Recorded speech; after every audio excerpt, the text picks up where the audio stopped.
Double strength sugar beverage. Oh boy, imagine giving that to your kids.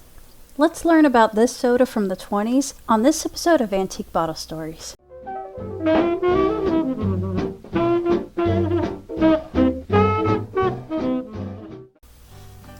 Charles Davis Little was born in 1887 in Georgia. I don't see any paper trail for him until he moves to Tennessee. The first time I see him is his World War I registration in 1917, age 30, in Chota, Tennessee, working as a manufacturer at Chericola Bottling Company. By the time the 1920 census comes out, he is now the owner of his own company. His partner, Joe Schaefer Foster, was born in 1890 in Georgia as well. He married at 18, and I don't see his paper trail again until his World War I registration in 1917, age 27, in Georgia. And in the 1920 census, he's working as an office agent. Eventually, Joe makes his way to Tennessee and ends up working at Chericola with Charles. And by 1922, these two have gone off on their own, creating a new grape soda and a company that they called Good Grape in Chattanooga, Tennessee. It was around this time that everyone was coming up with these awesome Art Deco style bottles. In the 20s and 30s, everyone who was making soda wanted a bottle that would be as distinguishable as Coca-Cola. Coca-Cola had achieved a bottle design that you could distinguish in the dark. And there are some really beautiful Art Deco bottles from this time. I think those are probably my favorite kind of bottles to collect because of the creativity. Here's just a few of mine. Good Grape's first design was a bottle with little embossed grapes on them. They used the phrase fruit of the vine, and their mascot was Captain Grapejack, who was a kid in a pirate outfit, but none of those things lasted very long. I found an article from 1930 where the company came under the scrutiny of the Federal Trade Commission, who forced them to drop Fruit of the Vine from their advertising. So they revamped the name and the brand and came up with Double Grape. See, it says double and grape in the middle there?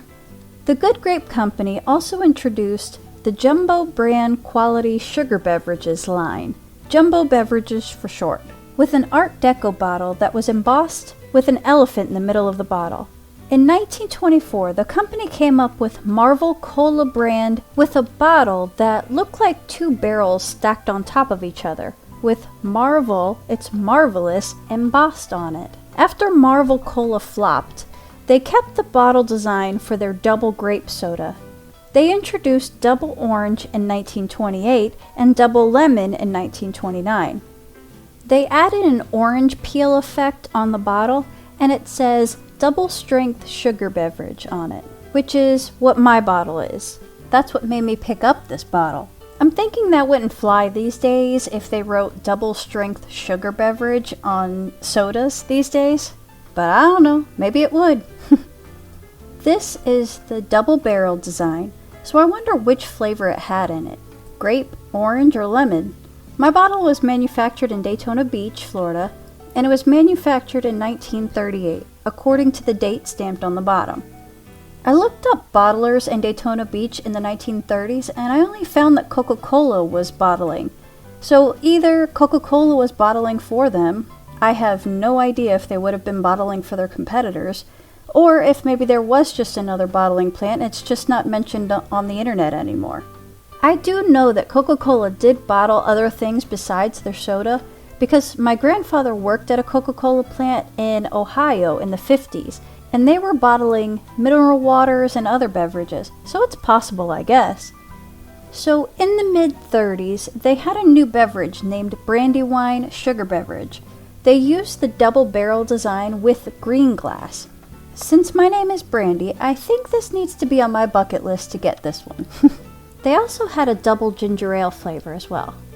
They even created a 26-passenger advertising bus equipped with a calliope and new mascots, Chief Little Bear and a full-blooded Seminole Indian chief, and they would drive around to advertise for the double orange and the Brandywine flavors.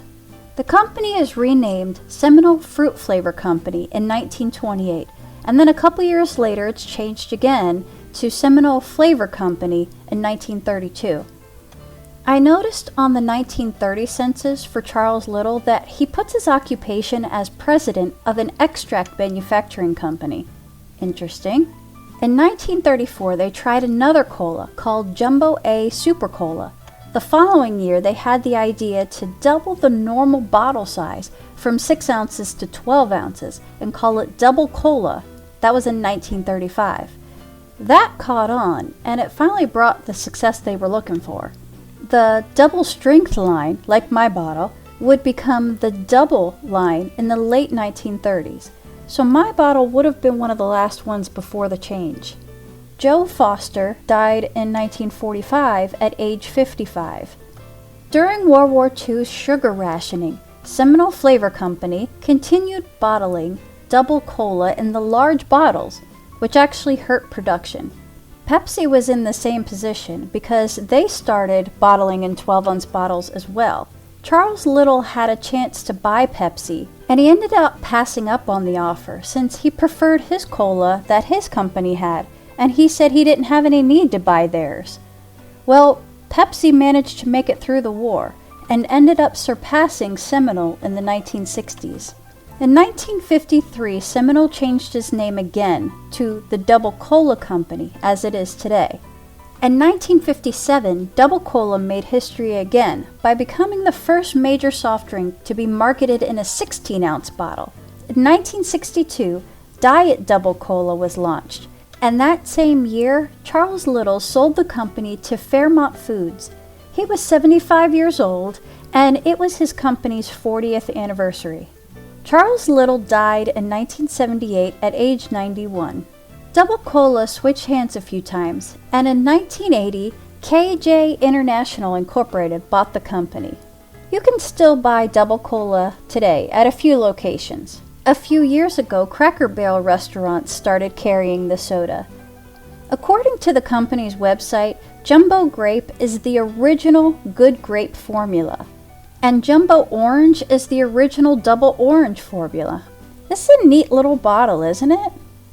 Well, that's all I've got for today. We'll see you next time. Thanks for watching.